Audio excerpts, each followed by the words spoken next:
Bonjour, bonjour, je m'appelle Fanny Anthony, autrice et lectrice d'imaginaire. Vous me connaissez peut-être grâce à ma trilogie Monstre Capitaine. Le tome 1 est sorti aux éditions Gulfstream, c'est de la fantaisie maritime avec des gros monstres. Mais aujourd'hui, ici, je ne suis pas là pour vous parler de Monstre Capitaine, mais de comment Monstre Capitaine a réussi à voir le jour, mais surtout à devenir un projet abouti. Un manuscrit qui a eu un début, un milieu, une fin. Un manuscrit pour lequel j'ai réussi à faire un dossier de soumission. Qu'est-ce qui a fait que ce projet ça a fonctionné? C'est en grande partie parce qu'il y a quelque chose qui a changé dans ma pratique de l'écriture depuis les années 2020-2022. C'est que je n'écris plus toute seule. Je n'écris plus toute seule et le fait d'être entourée d'une communauté de writing buddies, ça m'a beaucoup aidé à garder mes objectifs en tête, à mettre les doutes et le syndrome de l'imposteur un peu à distance. Donc aujourd'hui, j'ai décidé de vous donner quelques petits tips pour réussir vous aussi à faire de votre créativité un hobby collectif et non pas quelque chose... ce mythe, ce mythe de l'écrivain tout en haut de sa tour, telle une ermite à travailler seule. Mais non, on peut très bien être artiste et écrivain sans avoir besoin de souffrir. Et c'est pour ça qu'aujourd'hui, je vous parle de l'écriture à plusieurs. L'application numéro 1 qui m'a aidée pour m'entourer, ça a été le Discord. Le Discord, mais en fait finalement les Discords, puisque j'en ai rejoint plusieurs. Donc le premier conseil que je veux vous donner, c'est de regarder les auteurs, les autrices, les formateurs, les formatrices dans le domaine de l'écriture que vous aimez bien et regardez s'ils proposent justement un Discord. Souvent ça permet de mettre en lien des gens qui ne se seraient pas parlé autrement, mais qui ont en tout cas cette envie d'écrire, avec différents endroits dans le Discord qui vont permettre de parler de ses projets, de ses soucis, de poser des questions, de donner des conseils de formation, ce genre de choses. Et en même temps, souvent, ce qu'il y a, c'est une possibilité d'organiser des sessions d'écriture. Il y a même certains Discords qui ont des sessions d'écriture vraiment ritualisées toutes les semaines. D'autres, on peut les lancer avec une sorte de bot. Et on peut essayer de se mettre d'accord à plusieurs, de se lancer. Des fois, ça permet de lancer des séances d'écriture aussi avec le micro. Ça veut dire qu'on va commencer à faire notre session d'écriture pendant, je sais pas, 30 minutes, puis faire une pause. Et le micro de tout le monde, voir le micro et la caméra de tout le monde est enclenché. Et comme ça permet de parler, de dire où est-ce qu'on en est dans nos objectifs, est-ce qu'on est bloqué pour quelque chose. Et ça permet finalement d'avoir l'impression de pouvoir faire ce que moi je rêve de faire en fait, c'est d'avoir des copains et des copines autrices autour de moi et de pouvoir prévoir des petites sessions d'écriture ensemble dans des cafés. Je vois pas mal d'auteurs et d'autrices que j'adore qui habitent à Paris, qui peuvent faire ça régulièrement et je suis foncièrement jalouse, je l'avoue. Et le fait de pouvoir faire ça sur Discord, voilà, ça rattrape un peu les choses. Et moi, c'est le Discord des mots raturés de Margot de Seine et le Discord de la plumerie de l'agence qui porte le même nom, qui m'ont permis de rencontrer la grande majorité des personnes avec qui j'adore écrire aujourd'hui. Et ça m'a permis de faire quelque chose de complètement dingue, à savoir d'écrire un projet à 48 mains. Ouais, parce que 4 mains, c'était pas assez. Grâce à Nelly et Oli, que j'ai découvert grâce à un challenge sur la plumerie justement. Elles ont ensuite créé leur Discord Humaine de Lettres avec leur association et elles sont venues avec le projet fou de vouloir faire un calendrier de l'Avent livresque. Donc c'est pour cette année, la campagne Ulule a commencé, elle sera du 15 août au 15 septembre et en fait tout ensemble, donc 24 personnes qui se connaissaient grâce majoritairement au Discord et à des sessions d'écriture partagées. On a écrit un recueil de nouvelles, chacune, donc une nouvelle, un genre différent, mais toujours le thème, le fil rouge de Noël. Ça permet de faire un peu un calendrier de l'Avent livresque, donc ça veut dire que chaque jour vous aurez une nouvelle à lire dans le recueil. Et ça n'a fait que grandir ce projet. Parce que je sais qu'à la base, les filles en parlaient comme un challenge qu'elles voulaient faire pour le Discord. Finalement, c'est devenu un projet de publication. On est entouré de personnes qui ont fait la communication, des personnes qui ont fait les corrections, des personnes qui ont fait des illustrations. Ça c'est petit à petit comme ça vraiment professionnalisé pour donner un recueil le plus qualitatif possible.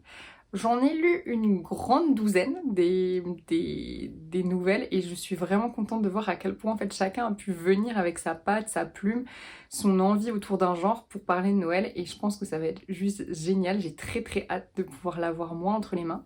Donc si ça vous intéresse, n'hésitez pas à regarder en barre d'infos, je vous mettrai en lien le projet Ulule. Puisqu'en plus d'un petit chocolat, voilà, vous prendrez bien une petite nouvelle.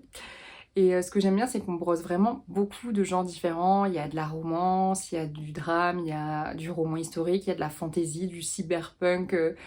Et moi, je viens avec ma petite patte monstrueuse, une fois de plus, avec un petit monstre dans le cadre d'une nouvelle jeunesse fantastique. Et voilà, j'ai l'impression que tout le monde a pu explorer quelque chose qu'il avait envie d'explorer pour vous donner envie à vous en fait d'explorer différents genres. Parce que je sais que moi il y a plein de sous-genres d'imaginaire par exemple que je ne connais absolument pas ou par exemple je vais pas facilement vers le contemporain ou l'historique et en même temps je me dis c'est pas mal quand même de sortir des fois de sa zone de confort, de voir d'autres choses et de se confronter à d'autres genres. Mais forcément, on n'a pas envie de se lancer dans une pavasse de 500 pages tout de suite en se disant tiens, ça fait au moins 20 ans que... 20 ans, j'abuse. Ah si, quoique, j'ai 35 ans cette année, donc je pourrais très bien dire ça fait au moins 20 ans que j'ai pas lu de thriller. J'aimerais bien en relire, mais ah tiens, voilà, une petite nouvelle sur le thème de Noël. Ça peut donner envie de découvrir d'autres genres, ça peut donner envie de découvrir d'autres plumes aussi.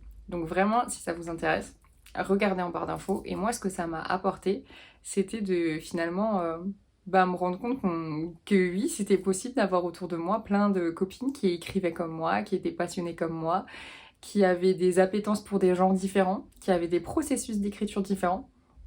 Et ça a été super motivant de pouvoir faire ce projet de publication tout ensemble. Ce qui va vous aider aussi, c'est d'avoir vraiment cette intention de pouvoir développer l'écriture de façon collective. Et pour ça, ça veut dire que des fois, il va falloir peut-être sortir un peu de sa zone de confort et aller dans l'interaction. Je sais que c'est pas forcément évident, parce que des fois, on peut être beaucoup sur Instagram, ou je pense aussi à Wattpad, et être ce que j'appelle un peu des consommeurs de contenu passif. On va peut-être mettre un like de temps en temps, mais on va pas forcément mettre de commentaires, ou on va pas forcément vouloir partager j'ai des choses en story, on n'est pas forcément trop dans le côté social finalement du réseau social parce qu'on a pris l'habitude de scroller, d'enregistrer des posts qui nous intéressent, alors que je pense que ce qui est aussi important dans la dynamique d'essayer de rendre l'écriture collective, c'est finalement l'interaction.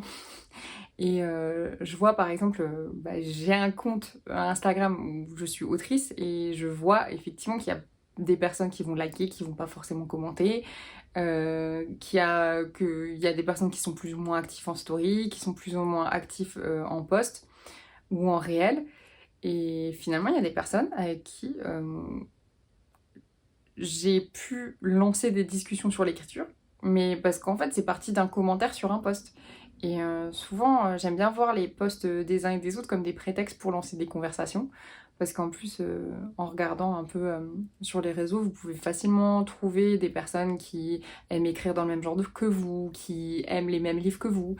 Et souvent, ça permet en fait de lancer des discussions. Donc je pense qu'il ne faut pas hésiter à en fait utiliser Instagram et Wattpad, pensez aussi à ça, comme un moyen de rentrer en lien avec d'autres processus créatifs que les nôtres pour pouvoir lancer des discussions. Et moi, j'ai quand même noué de belles amitiés, je trouve, grâce à Instagram. Des personnes que je connaissais même pas forcément des Discord. Et des personnes notamment qui ont des comptes plutôt contenu Bookstagram, Booktube ou des choses comme ça. Et ça m'a ouvert mon horizon au niveau de mes lectures, parce que avant d'être une autrice, je suis surtout une grande lectrice. Et l'air de rien, c'est quelque chose qui est super motivant une fois qu'on commence à parler de nos projets. Et dans mon cas, dans le cadre de la publication de Monstre Capitaine, j'ai vu pas mal de personnes avec qui finalement j'interagissais avant, mais pas forcément pour parler d'écriture, mais pour parler de littérature, de ce qu'on aimait, de ce qu'on avait adoré dans tel livre ou de ce qu'on avait moins aimé dans tel livre. Et en fait, il y a plein de personnes qui me suivaient et avec qui je parlais littérature, qui se sont dit « Ah, trop cool! C'est cette personne-là, en fait, je la suis depuis 1 an ou 2 et elle postait sur son histoire et là, son histoire, elle est vraiment publiée. Je vais vouloir acheter son roman. » Et il y a vraiment ce côté, ouais, avant d'être fan d'écriture, bon, le fait de pouvoir s'entourer de fans de littérature avec qui on va adorer parler de nos univers favoris, ça fait aussi beaucoup de bien.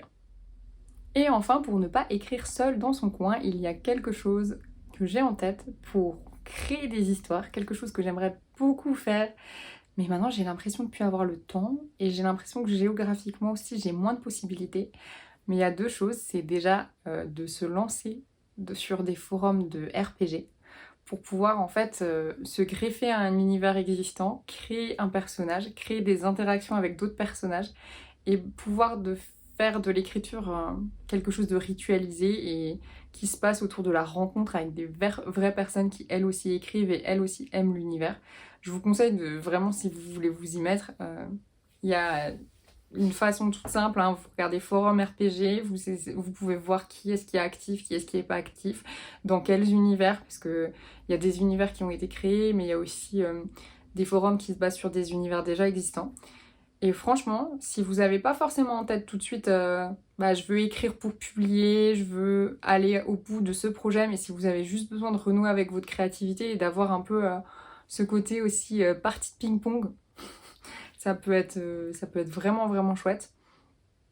Là où moi je trouve que c'est un peu compliqué, c'est qu'il faut un peu tenir le rythme, parce que forcément, à partir du moment où quand vous écrivez, il y a quelqu'un qui dépend de votre rythme d'écriture, c'est un peu moins facile de pas se mettre la pression, je pense. Mais je sais aussi qu'il y a pas mal d'auteurs, notamment en fantasy, qui ont commencé dans ce genre de forum ou qui ont commencé en faisant des campagnes en fait en réel, comme Donjons et Dragons, ce genre de choses. Il y a des personnes qui ont été maîtres du jeu, qui ont créé des histoires de bout en bout. Il y a des auteurs en fait qui, avec ce matériel de base, ces personnages-là, se sont mis à écrire finalement leur projet. Et je sais que notamment ça a été le cas pour Gabriel Katz et sa trilogie génialissime du Puits des Mémoires. Et je pense que c'est une autre manière de voir l'écriture collective, l'écriture qui interagit avec l'écriture des autres. Pourquoi pas aussi se lancer dans une idée de quatre mains. Alors moi, c'est quelque chose que j'aimerais beaucoup, beaucoup faire. Il y a le début du commencement d'une subtile piste à l'horizon. Je vous en reparlerai peut-être un jour, j'espère. Mais ouais, le fait de pouvoir finalement utiliser les relations pour faire grandir la créativité et l'imagination, je pense que ça peut aussi beaucoup aider quand on est bloqué et qu'on a un peu de mal à se lancer dans ses propres projets. Finalement, ne négligez pas le monde réel. Il y a peut-être des opportunités autour de vous auxquelles vous n'avez pas pensé. Des personnes autour de vous qui écrivent mais qui ne vous ont pas parlé. Donc la première chose, c'est déjà de parler autour de vous que vous écrivez. Mais n'ayez pas honte de dire que vous écrivez. En fait, c'est un hobby comme un autre. C'est un peu comme dire oui, salut, je m'appelle Fanny, je fais du tennis tous les samedis matins. Oui, je m'appelle Fanny, puis j'écris des romans. Et vous serez surprise et surpris, je pense, de vous rendre compte à quel point, des fois, autour de nous, il y a déjà des personnes qui écrivent ou des personnes qui rêvent d'écrire et qui rêvent que de ça, de vous d'entendre parler, de se motiver avec vous. Et il y a aussi l'option des ateliers d'écriture, parce que quand on regarde, il y a des librairies, il y a des médiathèques, il y a des bibliothèques qui font venir des auteurs, des autrices ou des profs pour organiser des ateliers d'écriture. Et ponctuellement, ça peut en fait créer au bout d'un moment un réseau avec des personnes que vous avez l'habitude de croiser, parce qu'en fait, comme vous, ils aiment bien faire ce genre d'activité. Et ça peut vous aider à après peut-être vous éloigner des ateliers d'écriture cadrée, mais vous dire ah, tiens, on a écrit ensemble cet atelier d'écriture, est-ce que ça te dirait de se prendre un rendez-vous dans un café où il y a un moment pour profiter d'un espace de travail, et puis allez, café, café, pâtisserie, viennoiserie, petit thé, tout ce que vous voulez, et puis vous organisez des sessions d'écriture comme ça en réel. Moi j'ai été assez surprise parce qu'en fait en faisant des recherches pour préparer cette vidéo, je me suis rendu compte qu'il y a une ville qui est à genre 20-25 minutes de chez moi et qui organise des fois de temps en temps des ateliers d'écriture en fait dans différents lieux. Et je savais pas du tout, j'étais complètement passée à côté de l'info. Mais parce que j'avais pas cherché quoi. J'avais pas cherché parce que maintenant on a tellement ce réflexe de chercher le côté du réseau social par téléphone, par ordinateur. Et puis j'avais aussi cette croyance de me dire ah, allez, on est combien là en France de complètement fous qui se sont dit tiens je vais écrire un roman. combien sommes-nous? Et j'avais tellement l'impression qu'on était peu que jamais de la vie je m'étais dit que j'allais en trouver près de chez moi en fait. Et pourtant, la première personne justement qui m'a donné envie d'écrire, c'était Lisa, qui en fait m'a dit au lycée: ah moi j'écris des livres et j'espère un jour publier. Et dans ma tête j'étais là, bah moi en fait quand j'avais 10 ans j'adorais écrire des histoires et puis après j'ai arrêté parce que ça me paraissait pas réaliste de mettre tout mon temps là-dedans. Et puis finalement en fait j'ai recommencé à écrire à ce moment-là, parce que pourquoi elle et pas moi en fait, pourquoi quand elle m'en parle moi je suis super enthousiaste, je trouve ça trop cool, pourquoi je trouve ça nul pour moi en fait. Donc voilà, la première chose pour faire l'écriture, de l'écriture quelque chose de collectif, c'est qu'il faut en parler. Il faut en parler, inonder les gens autour de vous, de vos idées, de vos projets et de vos rêves.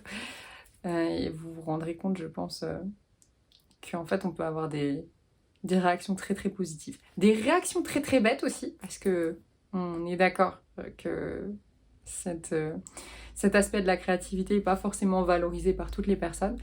Mais moi j'ai juste envie de vous dire, laissez-vous porter par votre enthousiasme et vous allez réussir à toucher l'enthousiasme de personnes autour de vous et ça risque de faire des étincelles. Voilà, cette vidéo est terminée. J'espère que ça vous aura donné envie de vous entourer pour vivre cette fabuleuse aventure qu'est l'écriture. Un dernier petit mot pour vous rappeler la campagne Ulule de Fenêtres sur Noël, le recueil de 24 nouvelles, 24 autrices dans 24 genres pour aborder le terme de Noël. Là, on est le 15 août. La campagne Ulule finit le 15 septembre. Ça fait même pas une heure que la campagne Ulule a ouvert. On est déjà bientôt à 50%. J'espère que je pourrai compter sur votre soutien. En tout cas, si vous avez envie de voir tout ça, c'est tout en bas. Et il ne me reste plus qu'à vous dire, prenez bien soin de votre bulle créative et à bientôt pour une nouvelle vidéo. Ciao ciao!